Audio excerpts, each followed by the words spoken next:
Hi, welcome back guys. This is your friend the Momo Fanfics, back with the amazing fanfiction. This is Series A, What If Deku Became a Dark Wolf? Izuku was always a lonely kid. Being part of the quirkless minority tended to do that to you. It turns your best friend into your bully and turns your dreams of heroism into a bad joke. A different version of Izuku may have persisted with his dream and continued to try and be a hero despite his handicap. This Izuku, however, just stopped caring. He stopped caring about being a hero. He stopped caring about his peers who would join in bullying him even if he tried to defend them from being bullied themselves. He stopped caring about justice and the glamorous life associated with his old dream. His new dream was to just live life day by day. He no longer had any interest in heroes or villains. His only interest was himself. He wanted a job that could feed him and house him regardless of what it was. He wanted to sleep his free time away without dealing with the complexities of other human beings. Izuku's obsession with solitude worried his mother from the start. Surprisingly enough, after a couple of years, even Katsuki began to worry for the quirkless boy. Katsuki tried to reconnect with his friend turned victim after the boy simply stopped trying to stop his bullying and even stopped interacting with him in general. Each time he tried, Izuku would always brush him off and either do his schoolwork or nap. One day, however, everyone was worried for the boy. It was long after Izuku should have been home, yet he was nowhere to be found. Inko, Mitsuki, Masaru, and Katsuki all ran around looking for the boy. Inko called the police before beginning a search of her own, which the Bakugo family joined in on. They searched all over, however no one was prepared for what Katsuki found behind the school. He saw Izuku's severed leg. The red boots were like a name tag for the boy. They also found what everyone assumed was one of his arms and a piece of his scalp. Katsuki broke down, as did everyone else as they arrived. A funeral was held a few weeks later. Izuku Midoriya was dead, killed by some unknown creature. Flashback to Izuku's demise. The boy was out at the back of the school preparing to take a nap. His mom wouldn't mind too much, and if she did, he could say he was helping a teacher or something like that. He didn't really care if he was being honest. What was she going to do? Ground him from sleeping? Right before he laid down, however, his right arm disappeared. It looked like it was bitten off, but there was nothing there. All he had heard was a buzz of static. As the blood leaked out of his body and he came closer to death, the boy saw the hollow that took his arm. He knew he couldn't escape no matter how hard he tried and resigned himself to his fate. Flashback end. The next day, in the hollow world of Hueco Mundo, a green wolf hollow appeared. Several older hollows tried to feast on it only for it to kill them in retaliation.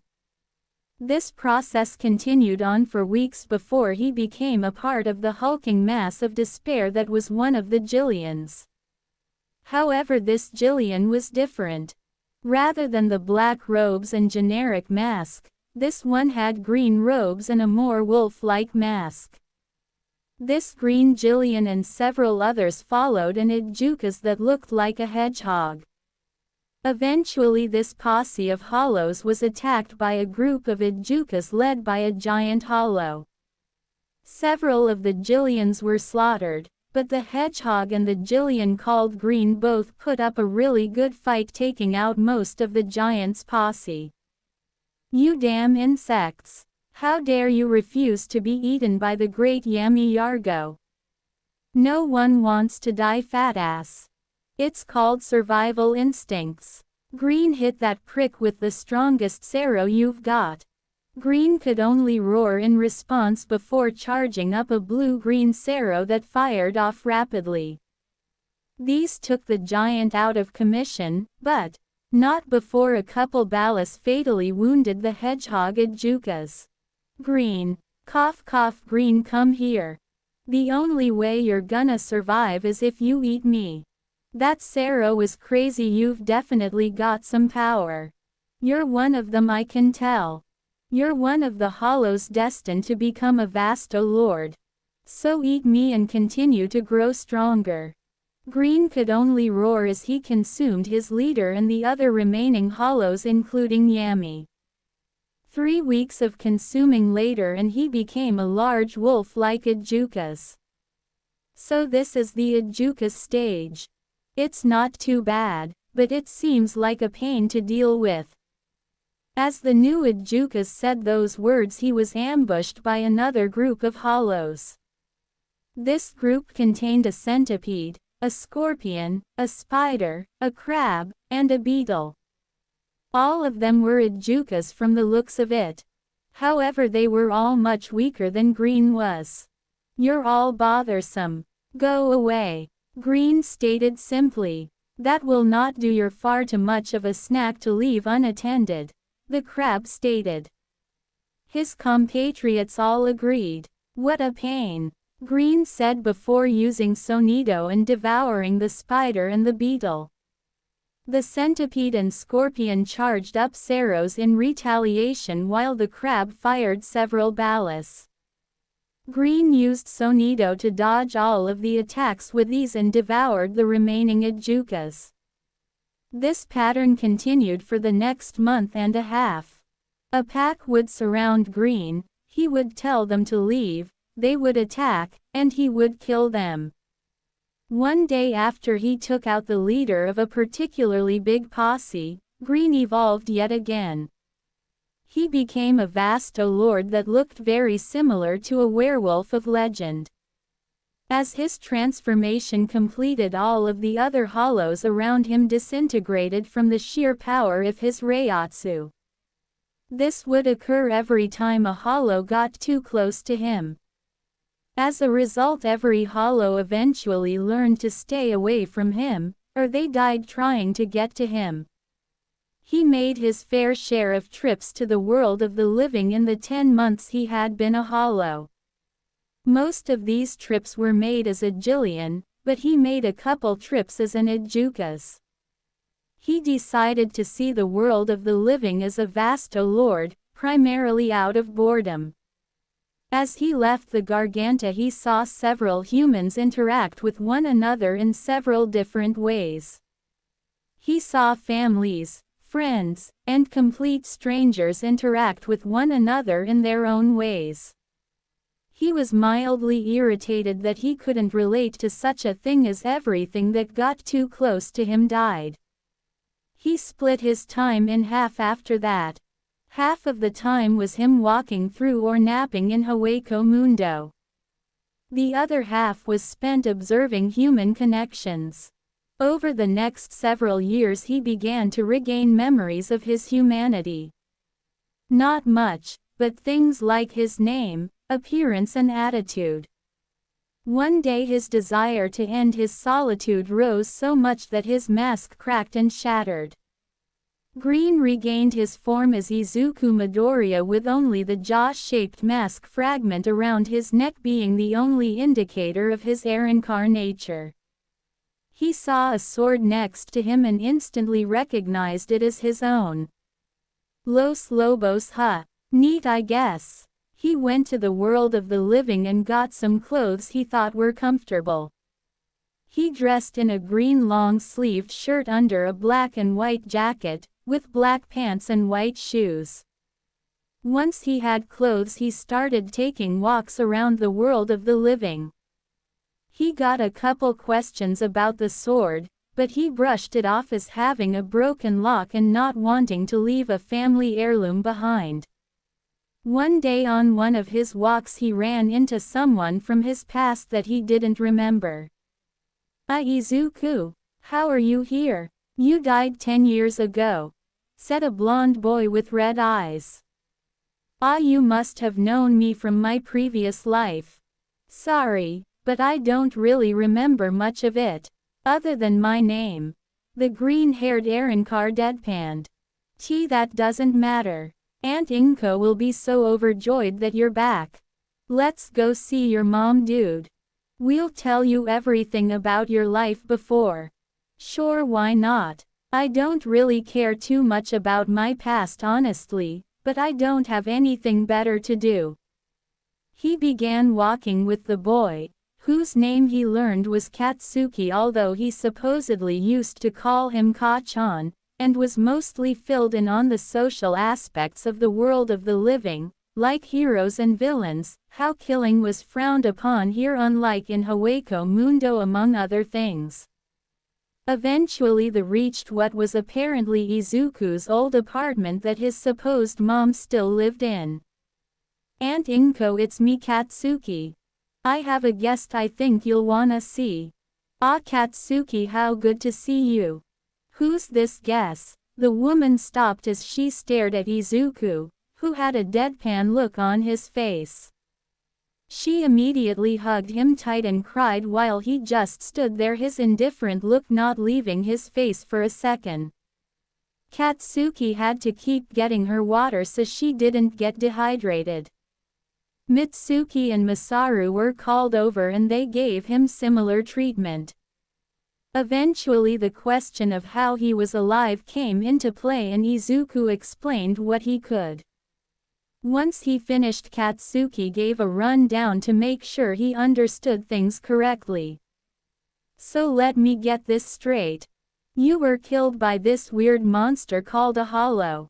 After you died you became a hollow and eventually fused with a bunch of other hollows and became what's called a Jillian, which is like a giant thing that's stupid and only really follows orders.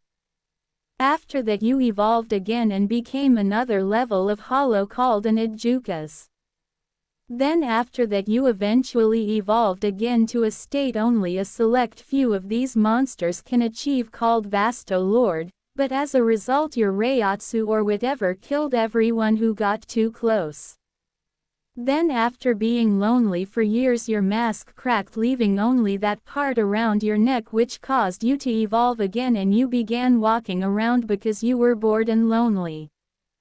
Did I get all of that right? Yep.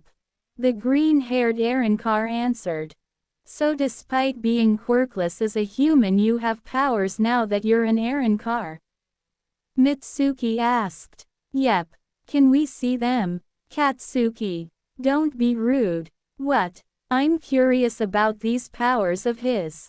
If you can find me a place to demonstrate without too much trouble it should be fine.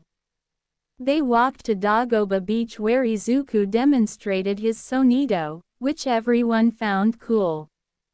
He had Katsuki use his quirk on him to demonstrate his Hierro, which surprised everyone after he came out unscathed. The most shocking reveal, however, was the raw power behind the boy's Sero. Little did the group know, they had spectators. I am here. While your quirk is impressive, my boy quirk use in public is forbidden, so I will have to ask you to stop. All Might said with a blonde boy standing beside him. While everyone else was freaking out about All Might's presence, Izuku made his response. I don't have a quirk. But you clearly fired a large energy beam just now. It isn't a quirk. Then what is it? Izuku then explained the situation to All Might and the young man whose name was Mirio Tagata. Like Katsuki did before, All Might gave a recap to make sure he got everything right. So let me get this straight. You were killed by this weird monster called a hollow. After you died you became a hollow and eventually fused with a bunch of other hollows and became what's called a Jillian, which is like a giant thing that's stupid and only really follows orders. After that you evolved again and became another level of hollow called an Ijukas. Then after that you eventually evolved again to a state only a select few of these monsters can achieve called Vasto Lord, But as a result your Reiatsu or whatever killed everyone who got too close. Then after being lonely for years your mask cracked, leaving only that part around your neck, which caused you to evolve again, and you began walking around because you were bored and lonely. Did I get all of that right? Yep. Wow, that's quite the story, my boy. I can tell you are quite powerful. Maybe even as strong as I am. So my boy, would you like to be a hero? Might as well, I don't have anything better to do. Also, as much as I hate to burst your bubble, dude, even if you are the #1 hero you're still weaker than me, and that's just a fact. A kid, you do realize you're talking to All Might, right? Mirio asked. Who he is doesn't change the facts. Besides, I didn't even know who he was until just now. The Arrancar deadpanned. Mrs. Midoriya, due to your son's unique circumstances, I would like to take him to meet the principal to see if he can get into UA. Would this be acceptable? All Might asked as he brushed off Izuku's arrogance. Inko quickly agreed, and Katsuki supported the decision since he already qualified for the hero entrance exam. After meeting with the principal, Izuku was allowed to participate, although he did have to catch up academically, which Katsuki had no issue helping with. Izuku's time in Hueco Mundo didn't diminish his intelligence, and he got caught up to where he would have been had he not died in the 10 months leading up to the exam. He walked with Katsuki to UA with his Zanpakuto in an inconspicuous case his mother bought so he could keep the embodiment of his soul with him at all times. Once they reached the gate of UA, they both took a deep breath. Katsuki's was one of excitement. Izuku's was one of exasperation. And with that they crossed the threshold towards their future. Katsuki and Izuku both crossed the threshold of UA at the same time, the only difference is that Izuku tripped mid-yawn. Before he could face plant, however, something wrapped around him preventing his fall. Wow, you must be really tired or really nervous if you trip that easily, a smug-sounding voice said. Tired, Izuku stated nonchalantly. He looked down and realized that flesh-colored earphone jacks were what prevented him from falling. He turned around and realized they were connected to a smug-looking girl's earlobe. I'd like to know the name of the person I'm thanking if that's all right. Kyoka Jiro. Pleased to meet you, sleepyhead, she said. Izuku Okami. Katsuki winced slightly at Izuku's faked last name. I appreciate your help, Ms. Jiro. Ha ha ha, just Jiro is fine, dude, we are the same age after all. You seem like a chill dude. What course are you trying for? Hero course. That's pretty cool, so am I. Maybe we'll be in the same class. Either way, I'll see ya around, dude. Likewise. It was nice meeting you. And like that the girl took her leave. Katsuki decided to try and tease Izuku about his interaction with the girl. Wow, back from the dead and already you have a girlfriend, huh? Not really. I doubt she really even considers me anything more than an acquaintance at this point. But you want something more, don't you? I came back to the world of the living to experience human connection, so I suppose you're right. Well, you'll have plenty of chances at a high school, even if it is the #1 hero school. That's why I'm here. And like that the two friends walked into the school together. Despite Katsuki bullying Izuku in the past, the Arrancar gave his old bully a second chance, seeing as he seemed remorseful and Izuku didn't remember what happened to begin with. Despite maintaining his arrogance after Izuku's death, Katsuki mellowed out a bit after his old friend's passing. The 10 months leading up to the UA entrance exam helped him shed that arrogance, although that might be due to how strong Izuku is in comparison to the entire living world. After taking the written exam, both Izuku and Katsuki felt confident that they passed.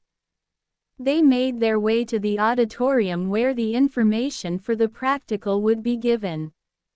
They sat down and chatted for a couple minutes before President Mike came out and began giving his speech. When talking about the different robots and their point values, a boy with glasses and dark blue hair pointed out the 0-pointer. During this sequence of events, Izuku yawned. The boy with glasses took exception to this. "You there. Stop yawning. This is a highly respected exam. If you won't take it seriously, then leave. How about you mind your own business, glasses?" Katsuki retorted. "All right kids, that's enough, my explanation isn't done yet," President Mike said, calming the two students. President Mike finished his explanation and all the students went to their designated areas. Izuku saw Jiro mentally preparing herself and went to wish her luck. Unfortunately, the serious boy with glasses intervened. "You're planning to throw her off her game to give yourself a higher chance of passing, right? As I said, if you won't take this seriously, then leave. And like my friend said, mind your own business. She helped me out this morning and I'm going to wish her luck." "That's a polite thing to do, right?" Izuku said without stopping or missing a beat. The boy with glasses seemed shocked at this as he didn't say another word. Once Izuku made it to Jiro, he spoke to her. "Hey Jiro. Oh, you're Okami, right? What's up, dude? I wanted to wish you luck. I've been told that's a nice thing to do." "PFT, you've been told? I didn't get out much as a kid, so my social skills aren't the best." "Oh shit, my bad dude, I didn't know." "It's fine. Anyway, thanks dude, I appreciate it. Truth be told, I was a little nervous. Best of luck to you too." "Thank you." They agreed to exchange numbers after the exam so they could tell each other how they did. President Mike shouted go without a countdown, and that was all the signal Izuku needed as he rushed forward. The other contestants followed shortly after once the pro pointed out a real fight doesn't have a countdown. Izuku used his Pesquisa in order to find the robots that would be turned into villain points. The Aaron car moved around at a leisurely pace, ending each robot in one kick regardless of value. He easily scored the most points without even taking his hands out of his pocket. Everything was going quite well until the 0-pointer appeared. He was just going to walk away from it until he saw Jiro trapped under some rubble. While his mind told him that the heroes wouldn't allow someone to be killed, his instincts took over. Wolves are pack animals, and that instinct stuck with him even as an Aaron car, albeit lessened. He used Sonido to appear behind her. She heard the buzz of the high-speed movement technique and was quite shocked when he appeared behind her. Izuku lifted the rubble off of her and picked her up with one hand before buzzing to a safe distance. After a visit from Recovery Girl, both of the teenagers went and got changed. Izuku and Katsuki left the school and were waved over by Jiro. "Hey Okami, thanks again for saving me during the exam." "Saved you from what?" Katsuki asked curiously. "The 0-pointer. He used his quirk to get me out from under some rubble." Katsuki looked puzzled before Izuku simply stated the word Sonido. Katsuki introduced himself before leaving the two together as he went home. Jiro took Izuku to a cafe to get something to eat. Both of them got a sandwich and some coffee and began talking about themselves. Izuku learned that Jiro was an avid fan of music. She liked several different bands from several different genres. Izuku took note of all of them and promised to check them out. "So tell me about yourself, Okami.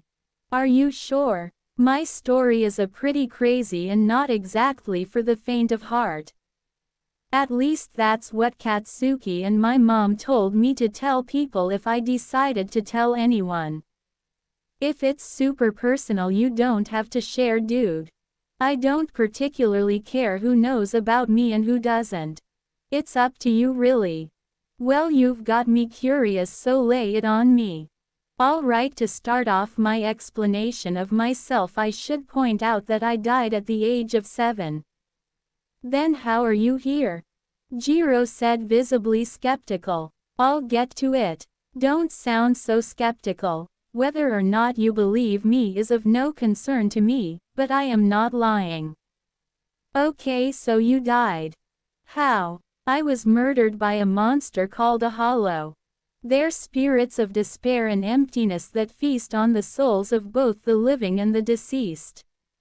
Since during life I had formed no connections, had no passion, and did nothing other than school, work and sleep, I qualified as empty and became a hollow a couple days after my death. Hold on, how could you be that empty at 7 years old? I was quirkless. Before you ask, I'll get to my abilities in a little bit. Hollows have different levels, I guess you could say. The first level is Manos. Any newly formed hollow will be this. Forms between hollows vary. Mine was that of a wolf, hence my last name. Eventually Manos merge into a giant mindless beast called a Jillian. Most Jillians have identical white masks and black robes, but when I was a Jillian I was an oddity. My robes were green and my mask was similar to a wolf mask. The color of my robes spawned the name that I would be called for a majority of my time.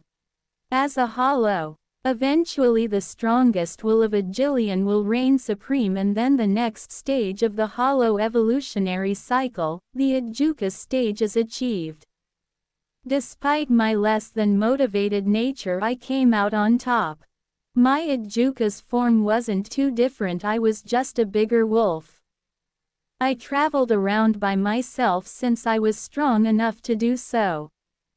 You see, Hueco Mundo, the land where hollows reside, is ruled by the law of survival of the fittest. We grow and evolve by eating either souls or each other. I was strong, so I would make a good meal. I killed and consumed whoever tried to do the same to me. The next stage of hollow evolution is heavily debated. Vast lords exist, yet only certain hollows achieve that stage. Some say it has to do with destiny. I personally don't particularly care. Regardless of the how, I became a Vasto Lord and eventually everything died. What do you mean everything died?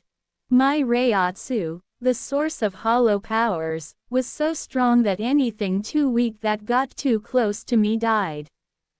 Jiro looked shocked, but Izuku didn't miss a beat. After several years, I guess my will to form a connection to something or someone grew strong enough that I evolved again. My mask cracked, leaving only the fragment around my neck, and I am, as you see me now, an Arrancar. I got some clothes and began exploring the world of the living when I met Katsuki, an old friend of mine from when I was alive. He took me to my mother. He and I decided to attend UA, and here we are. Jesus Christ, that sounds like hell. Hell's an entirely different piece of work, but even I don't know too much about it. So what was that teleporting thing you did? You never really explained your abilities. Hollows, and by extension Arrancars, have several abilities. So Nido, the thing I used to save you, uses Reiatsu to propel our bodies at insanely high speeds. We have a Hiero, which basically means our skin can't be cut unless our opponent is strong enough. Pesquisa uses Reiatsu as a kind of sonar, granted it's much more specific and accurate.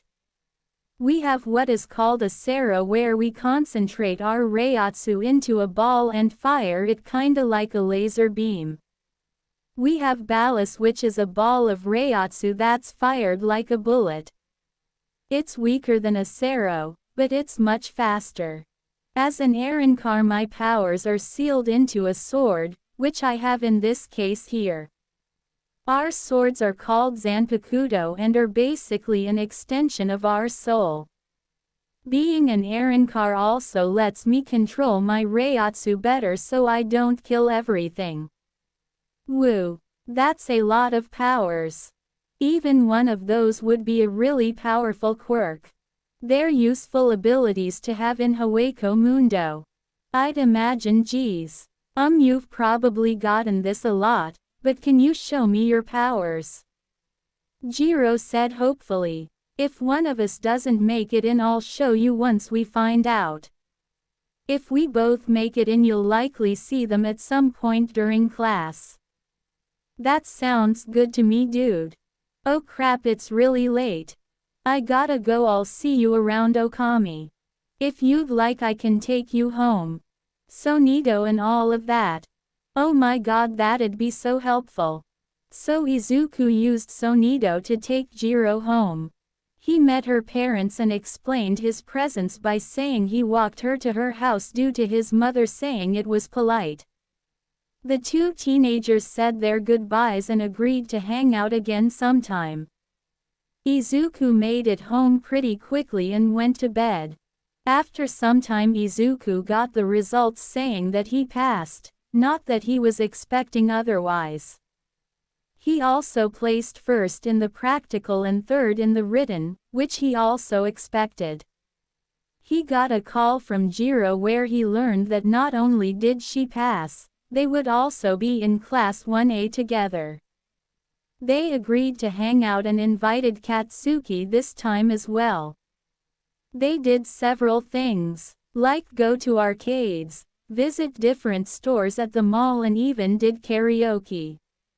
Both Izuku and Jiro hung out several times leading up to the school year, both with and without Katsuki. All three friends agreed that they couldn't wait for the school year. Well, Jiro and Katsuki couldn't wait. Izuku was rather indifferent as always. The first day of school arrived and the three amigos that were Izuku, Katsuki, and Kyoka, who asked to be called by her first name seeing as the three all became great friends since the entrance exam, all walked into class only to be greeted by the boy with glasses from said exam. Okami, I apologize for my quick judgments of you. You understood the true meaning of the exam by saving Jiro. You truly are the better contestant, the boy said while bowing. Thanks, Izuku said simply. I am Tenya Iida. It is a pleasure to meet the three of you. I'm Izuku Okami, Katsuki Bakugo, Kyoka Jiro. The three friends sat next to each other and chatted for a bit before the teacher came in. Shota Aizawa, also known as the pro-hero Eraserhead, scolded the class for not being rational enough and sent them outside for the quirk assessment exam. Katsuki demonstrated the ball throw with his explosion quirk. A bunch of students said that it looked fun, and Aizawa threatened the person who placed last with expulsion. Like that, the tests began. The tests were the 50-meter dash, the grip strength test, sustained side-to-side jumping, and the ball throw. Unsurprisingly, Izuku came first in every single thing, even without using any of his abilities. A grape-headed kid who Izuku couldn't bother to remember came last and was crying. Aizawa surprised all of the class minus Izuku and a girl with a ponytail who placed second by stating the expulsion was a logical ruse to bring out the best from the students. The next day the students introduced themselves to their classmates.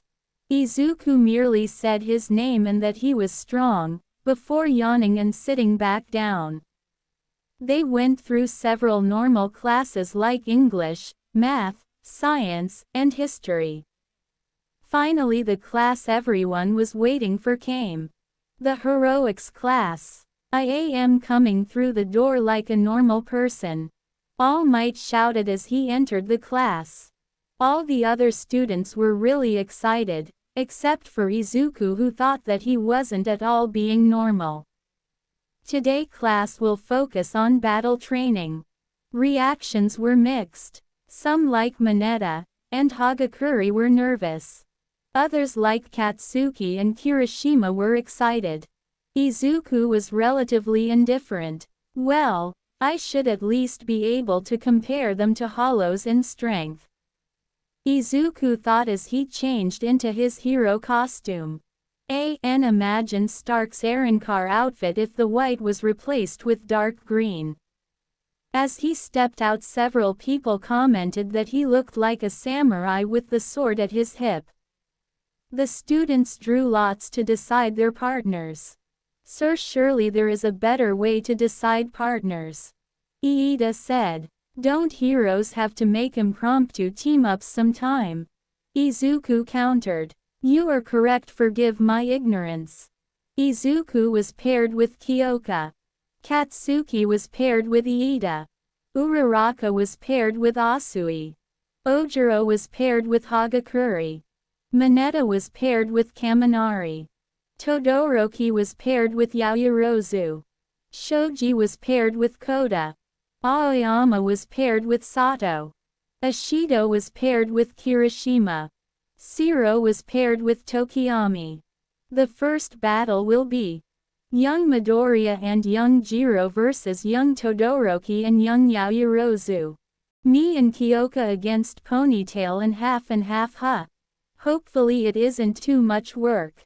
Izuku thought nonchalantly. Meanwhile, Kyoka's thoughts were much different. Holy crap, we're going against the two kids who got in from recommendations. Even if Izuku's is crazy strong as Katsuki says, this is still nerve-wracking. It was decided that Yaoyorozu and Todoroki were villains, so the two heroes were waiting for the signal to enter. The two friends decided to talk a bit in order to pass the time and calm Kyoka's nerves. So what do you think our chances are, dude? I don't really know, it's hard to gauge how strong they are without using Reiatsu as a basis. Once we actually start, it shouldn't be too difficult to figure out. Well, I mean, worst comes to worst, you can always Sonido to the bomb, right? In theory. Huh, what you mean? Ponytail has the top academic rank of the class. Besides, she came in second during the quirk apprehension test and would have placed first had I not been here. She's likely to have some form of complex trap around the bomb. Shit, you're right. The heroes may now proceed to the building. Best of luck, young students. Oh boy. Relax. Your ability is useful in this particular scenario. I'll deal with Havzi and you can find the bomb. Right. Okay, let's go. The two entered the building and Izuku immediately used Pesquisa to find Todoroki. He wouldn't tell her where the bomb is since this is supposed to be a challenge for her as well. They decided to split up from the get-go so Izuku would be able to challenge Todoroki and Kyoka would be able to find the bomb. Izuku made his way towards Todoroki, but the boy didn't like the Aaronkar's laid-back demeanor.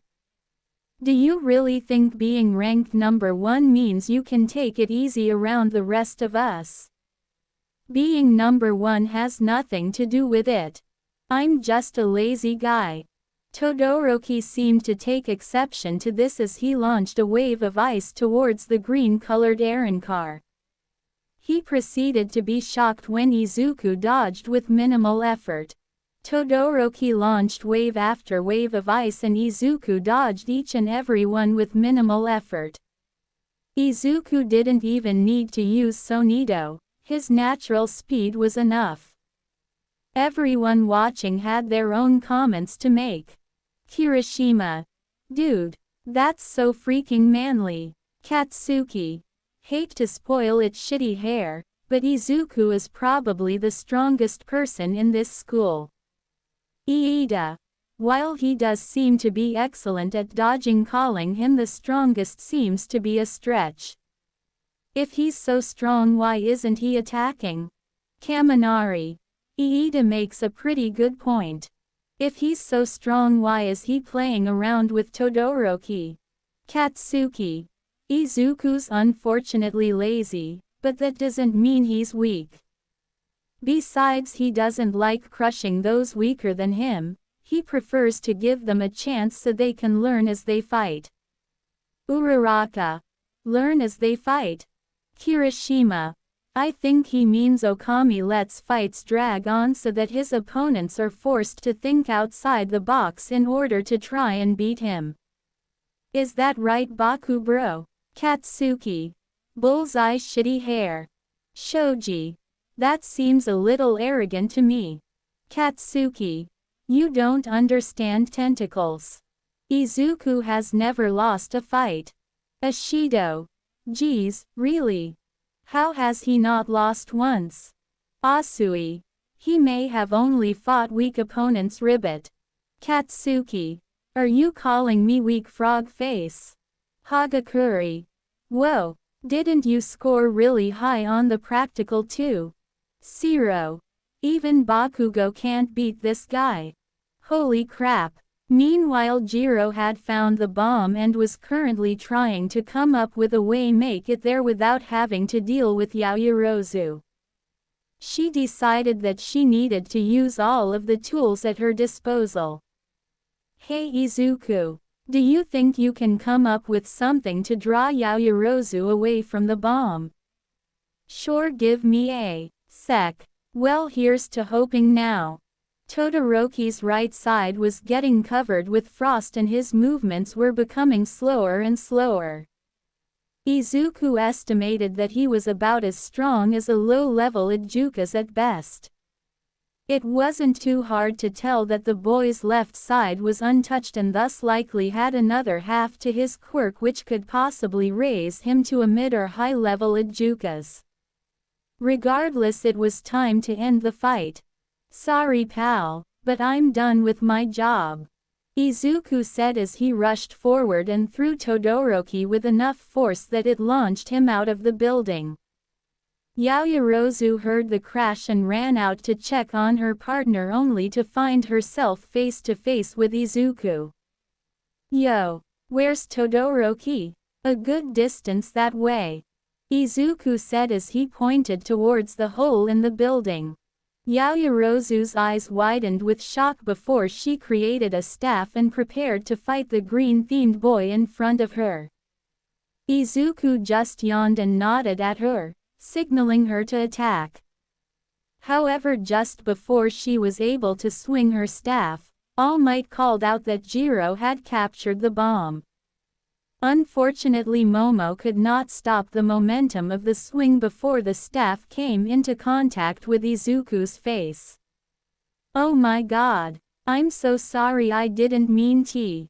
It's fine. But I smacked you in the face with a steel bow staff. I don't really care, so it's fine. Don't worry about it too much. Izuku then started walking away before Yaoyorozu could protest anymore. All Might discussed with the class and announced that Jiro was the MVP since she played to her advantages rather than toying around with an opponent, getting irritated, or leaving the bomb undefended.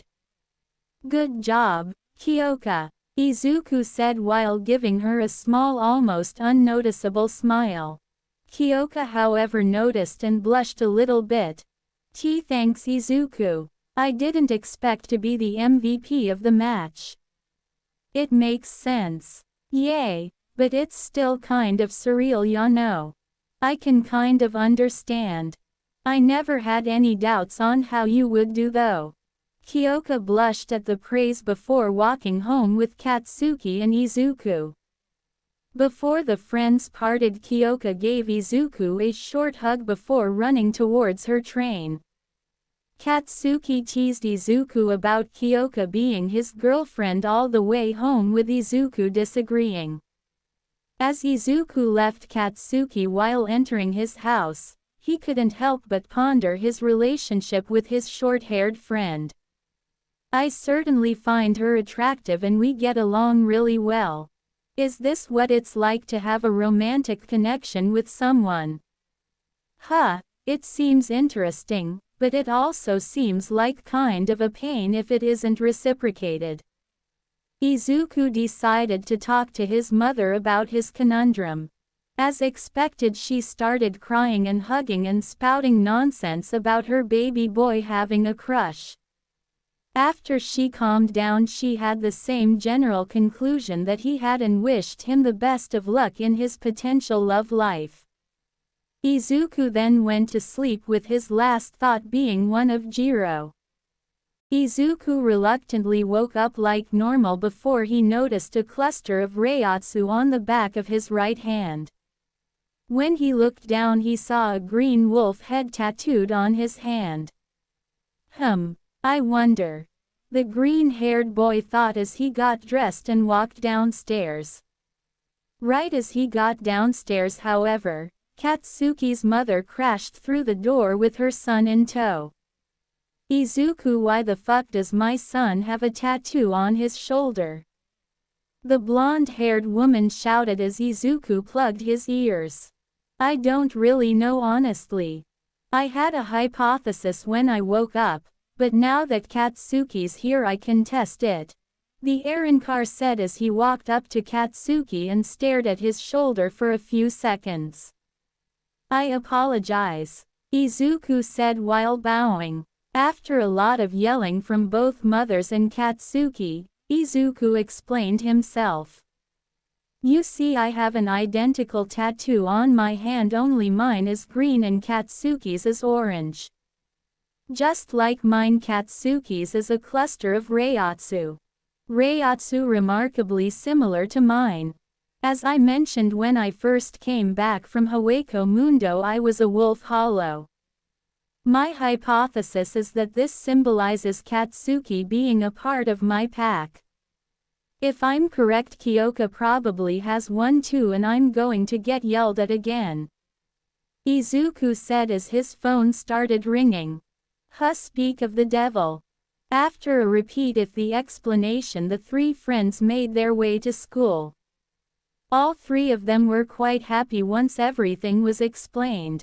Izuku was happy he'd formed connections, Katsuki was happy that he redeemed himself, and Kyoka was happy that her friend valued her so much.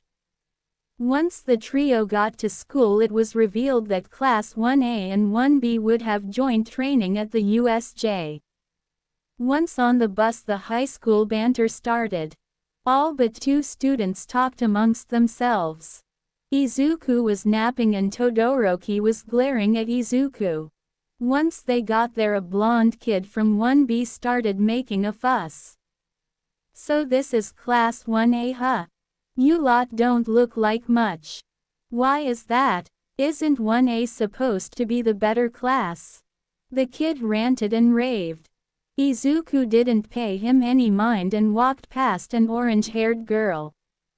Greetings, was all he said before continuing on waiting in front of the teacher.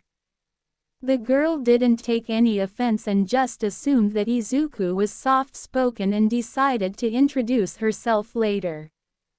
The Space Hero 13 started talking about the dangers of quirks and the roles of rescue heroes. Several students were excited to be around the hero, but Izuku was indifferent as usual. Primarily because he doesn't know many heroes. In the middle of 13's speech, however, a dark portal opened up on the ground. This isn't what caught Izuku's attention though. Mr. Aizawa, is that supposed to be there? Kirishima asked as he pointed towards the dark portal. No, it isn't. 13, protect the students, villains are here, Aizawa said, which shocked the students minus Izuku. I hate to burst your bubble, but you lot have far bigger problems than a bunch of villains, Izuku said as he watched cracks form in the air. This caused both the pros and the students alike to grow confused. What do you mean bigger problems, Ribbit? Suyu asked. Yay, villains are a pretty big problem. Uraraka agreed. Izuku's eyes narrowed as the cracks burst open into Gargantus. Izuku then stated one word which confused most of those present, but shook Kyoka and Katsuki to their very core. Hollows. Wait, Izuku, are you shitting me? Katsuki said as Kyoka started shaking in fear. What are these hollow things? Uraraka asked right as Izuku grabbed the blade of a Zanpakuto aimed right at the girl's heart. The girl squealed before falling backwards while Izuku scowled and an unknown Arrancar sighed. Man, I was hoping to get at least one without someone noticing. Oh, well. The name's D. Roy. Pleased to meet you, Green.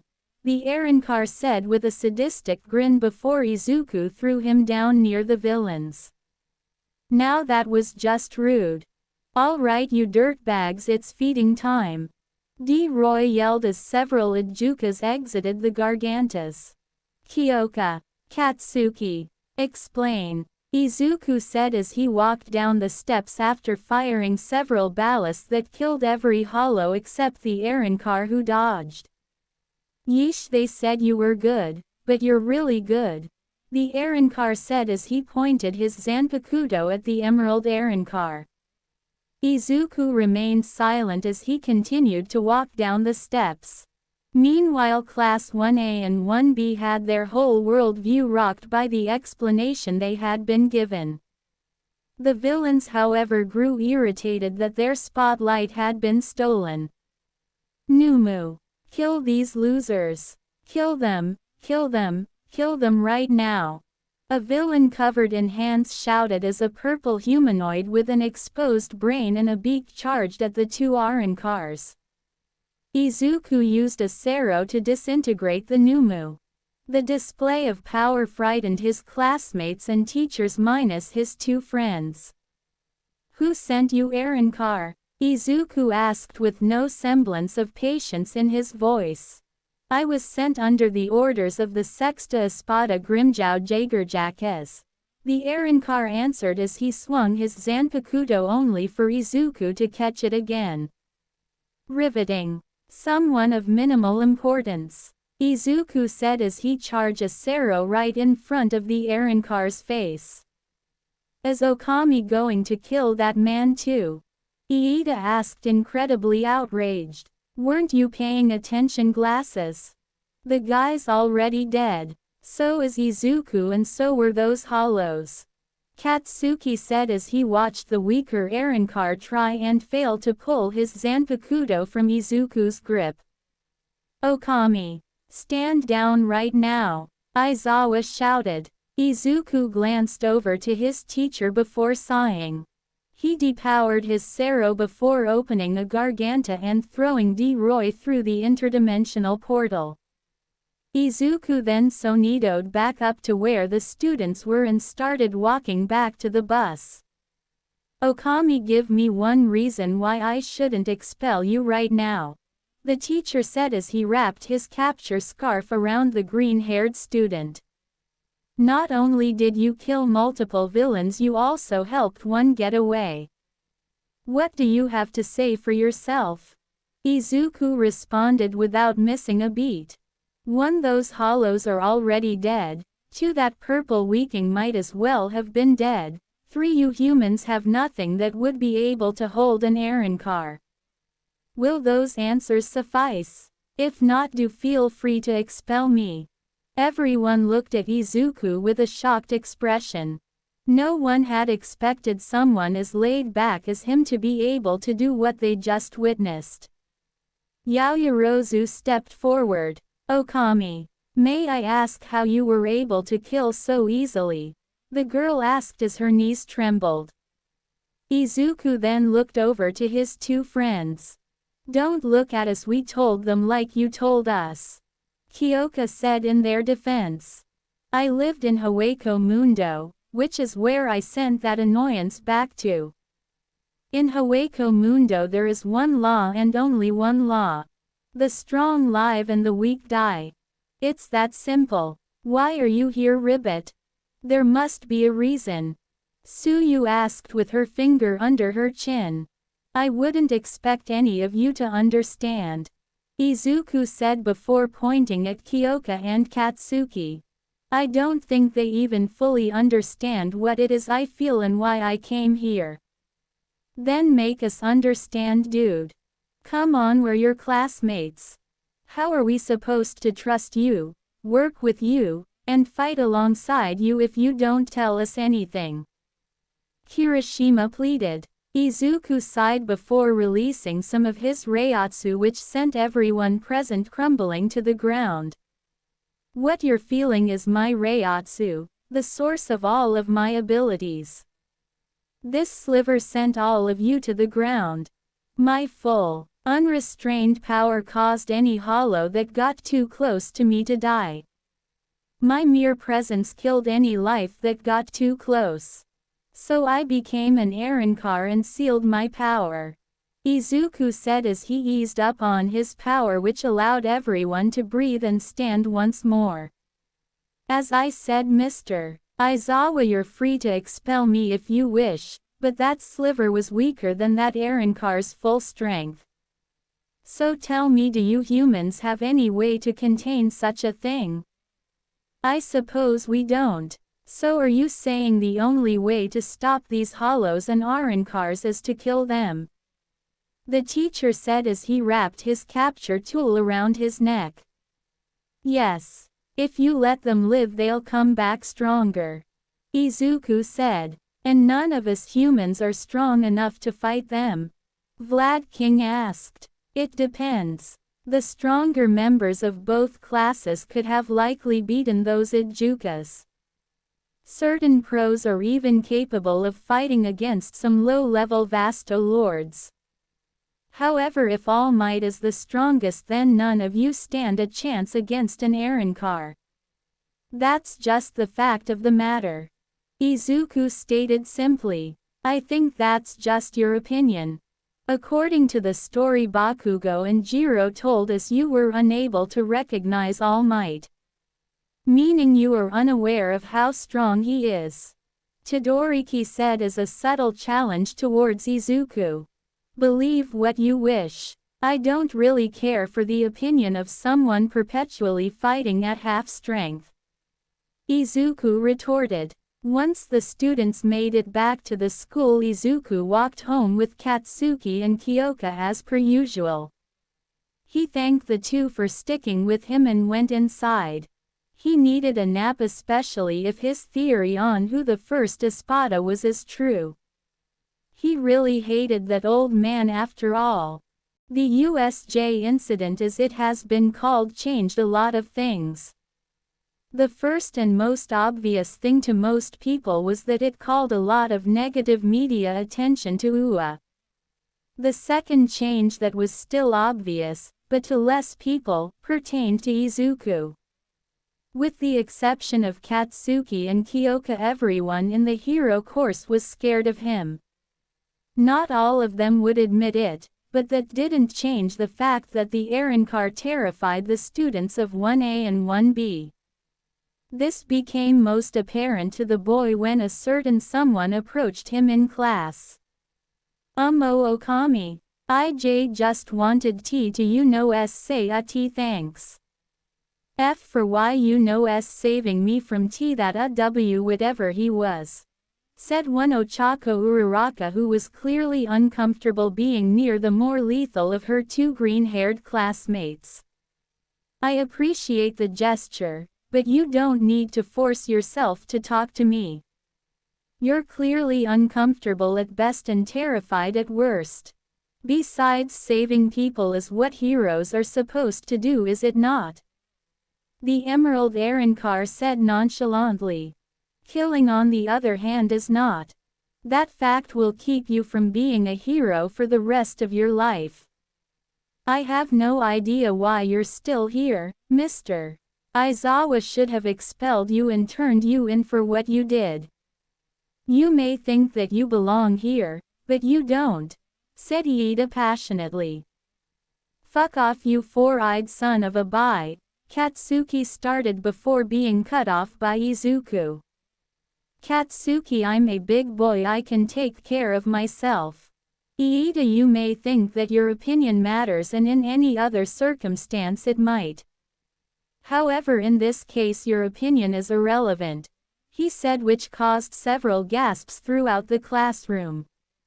Your opinion is backed by a biased view of me and a complete lack of knowledge in regards to the world I come from and the things that inhabit it.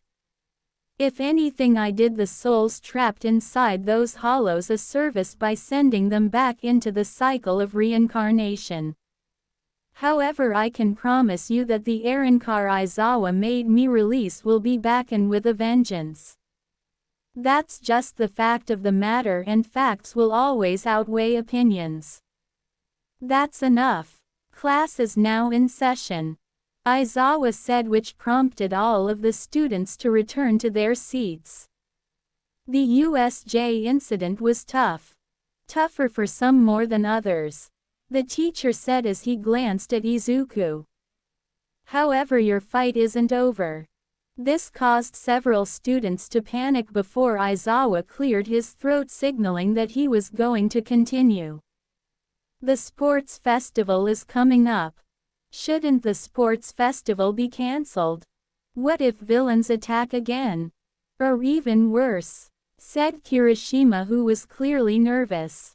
As he should be. I gotta agree with him on that one, said Izuku, which shocked the red-haired boy. Villains aren't much of an issue to me, but hollows, however, are a different story. A vast majority, if not all, heroes aren't prepared for them, and unlike villains, they can come and go as they please. The continuation of the sports festival is a show of strength on our part. It's to show that the villain attack hasn't shaken us. As for hollows, the media has no knowledge of them, and canceling the sports festival for something the media doesn't know about would cause a panic. Aizawa responded. Izuku couldn't really argue, so he just nodded, signaling the teacher to continue. All of you will have 2 weeks to do training of your choice in preparation for the sports festival. That's all, you're dismissed, Aizawa said. However, once the classroom door was opened up, no one could get out due to a crowd of students blocking the way. After several questions and a few unreasonable theories about why they were there, Izuku spoke up. I'd say that they're scouting out the competition. From the looks of it, none of them are from 1B, which is the only other first-year hero class. Which means they're from the business, support, or gen ed departments. If I was in their position, I'd do the same. After all, the hero course is the only one that involves combat training, so we're arguably the biggest threat in the sports festival. How intuitive of you. I guess the hero course isn't just for show. You see, if students from other courses prove themselves well enough, they can get moved up into the hero course. Granted, that means hero course students that underperform can get dropped, a student with purple hair and a severe case of lethargy stated. I see. I was unaware of that, but it's good to know. I assume you're trying for the hero course, so I'd like to know the name of my potential future classmate, if that's all right with you, the Arrancar said, while looking just as lethargic as the boy he addressed said. I like you, you have manners. My name is Hitoshi Shinso. However, I'm not the only one you should consider, the newly named Shinso responded. You really are. To some, your appearance tells the story of an insomniac who wouldn't pose much of a threat. To me, however, you're more dangerous than some of my classmates. It was nice meeting you, Shinso, but I'll be leaving now. I look forward to seeing what you can do in the sports festival, Izuku said as he walked over to Kyoka and Katsuki. He put a hand on both of their shoulders and used Sonido to leave the class. Izuku and his friends reappeared in front of Kyoka's house. Kyoka get changed Katsuki and I will be back after he and I get changed. After that we start training. Izuku said as he sonitoed away once more. Once everyone was dressed up in their UA gym uniforms, Katsuki asked a rather important question. So Izuku, how are we gonna be training? Izuku let a rare smile appear on his face before opening a garganta. We're gonna be training my way. Once in Hueco Mundo the two humans began freaking out. Izuku, you're my best friend, but where the actual fuck are we? Katsuki shouted. I gotta agree with Katsuki. I have no idea where we are. Kyoka said while trembling a little. Oh, we're in Hueco Mundo. Izuku said nonchalantly. 3, 2, 1. What? The two friends shouted. Let me explain. You see, after sensing the Reiatsu from your tattoos I realized something. It's not entirely mine, Izuku said, which confused his two trainees. What does that mean? Kyoka asked. It means you two have Reiatsu of your own. Arguably our class does too. You see, I came up with this hypothesis on the way back from the USJ. When I died I wasn't able to see the hollow at first. However, the closer I got to death, the more I was able to see it. However, all of you have been able to see me from the get-go. Which leads me to my conclusion. Quirks are a byproduct of Reiatsu. That makes sense. I don't really understand how though.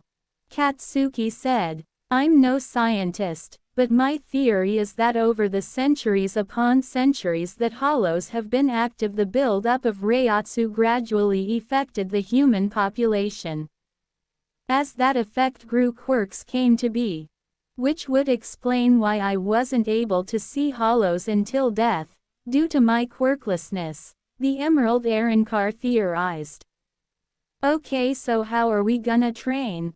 Kyoka asked. Simple. I'm gonna teach you how to use Reiatsu. First off, we're gonna go with basic Reiatsu control. Before that, have you noticed any sensation where your tattoo is that is out of the ordinary? If so, your first goal is to spread that sensation throughout your body. Surprisingly, while Katsuki struggled a little bit, Kyoka was a natural at Reiatsu control. Her Reiatsu was violet as opposed to Izuku's turquoise. After about an hour and a half, Katsuki got it down too, with his Reiatsu being orange in color. Izuku spent the rest of the day having them manipulating their Reiatsu in various ways to gain control over it. The second day was spent on condensing Reiatsu to stand in mid-air. Both students were quite horrible at it, so this training took up the third day as well. The fourth day was training to utilize high-speed movement. After spending so much time on air platforms, they were able to pick it up pretty quickly. Their high-speed movement made more of a whooshing sound rather than the static sound of sonito. Why does yours sound different? I don't really know, but my guess is that human Reiatsu is different from hollow Reiatsu, Izuku said, which satisfied their curiosity. The sixth day was spent on Reiatsu sensing as well as channeling Reiatsu into attacks. Kyoka learned that by channeling Reiatsu through her jacks she could actually project the sound in the form of a long-range attack. She also used Reiatsu to improve the strength of her hand-to-hand combat. Katsuki was able to use his Reiatsu to change the direction of his explosions. This took the form of a thin orange line which could move around before releasing the explosion. The seventh day was a summary of everything they learned while also being endurance training. By the time their first week of training was done, Kyoka and Katsuki could both take on high-level Ijukas on their own with minimal trouble and could take down low-level Vasto Lords while teaming up. All in all, Izuku was very proud of his students, friends. Strians. Maybe Fruitants. Questions for later. The two of you've done great. This is my first time teaching anything, so I didn't expect it to go this smoothly. Izuku said with a soft smile on his face. Ah, come on. We only got this far with you here to teach us. Katsuki said while fist-bumping his friend and teacher. Yay, and because of that we can protect people from villains and hollows. Kyoka said as she hugged her two friends. Yes, you can. Well, get ready, cause next week we're gonna be training in the world of the living. Izuku said. What's the difference? Katsuki asked, slightly confused. The difference is that Hueco Mundo is completely made of spirit energy, so it's easier to use here. It'll be tougher to do in the living world until you get used to it. Hey Izuku, can we do a little get-together with our parents? I don't usually like showing off, but I wanna show 'em how far I've come. Kyoka asked while twirling one of her jacks. Sure, I don't see why not. I'd advise not using any of these in the sports festival. Physical enhancement aside, you won't really need them. And so the Midoriya, Bakugo, and Jiro households gathered at Dagoba Beach to watch the progression of Katsuki and Kyoka. So you're gonna show us the results of your training, huh? You better not disappoint, brat. Mitsuki Bakugo said despite the look of excitement in her eyes. Please don't overexert yourself, dear. Mika Jiro said as her husband nodded in agreement. So what are you guys gonna do? Inko Midoriya asked, which garnered a look from all the parents involved. They're gonna be fighting me. Izuku said, which shocked everyone including Kyoka and Katsuki. What the fuck, Izuku? We can't beat you, Katsuki exclaimed while Kyoka agreed. It's not about beating me. It's about showing how far you've come. Besides, you haven't fought an Arrancar yet. Know your enemy, they always say. Izuku stated. They couldn't really argue, so the two students got into fighting stances while the parents looked on worriedly. Katsuki made the first move, flashing behind Izuku and launching a knee to Izuku's head. Izuku dodged, which shocked his mother and Katsuki's parents as he never dodged any of the blonde's attacks before. Kyoka followed up by flashing above him and launching sound waves at the Arrancar, which shocked her parents even as Izuku sonidoed out of the way. As he reappeared, however, he saw an orange line right as it exploded. As he reappeared from the smoke, his right hand was scratched and the sleeve was singed. Kyoka then blindsided him and hit him with some sound waves. The fight continued on and ended up with Katsuki and Kyoka on the ground breathing heavily and Izuku standing with a few scratches on him. I know I already said this, but I'm proud of you guys. That was the level of an upper mid-tier Vasto Lord. You guys have improved leaps and bounds in only a week, and I can't wait to see how far you'll go. Izuku said with his biggest smile to date. Which still isn't that big, but it's progress. I see what ya mean when you said it's harder in the living world. Man, I felt so slow. Katsuki said in between pants. No kidding. It's like working with weights. Kyoka added. Wait, you said living world. Which implies that you trained somewhere else. Izuku, please don't tell me. Inko said as she came to a realization. I trained them in Hueco Mundo. Izuku deadpanned. This caused all the parents involved to freak out and ask what in the hell possessed him to do that. Logic. Hueco Mundo is filled to the brim with spirit energy, so training first-timers there is a no-brainer. Besides, they were never really in any danger seeing as I was there. And even now they can hold their own better than some pros. Izuku explained. This seemed to satisfy the parents somewhat. What completely calmed them down is that they would spend the remaining time until the sports festival in the world of the living. It wouldn't be too bad since it's just adjusting to a new environment. It's not like Arrancars are gonna attack, right?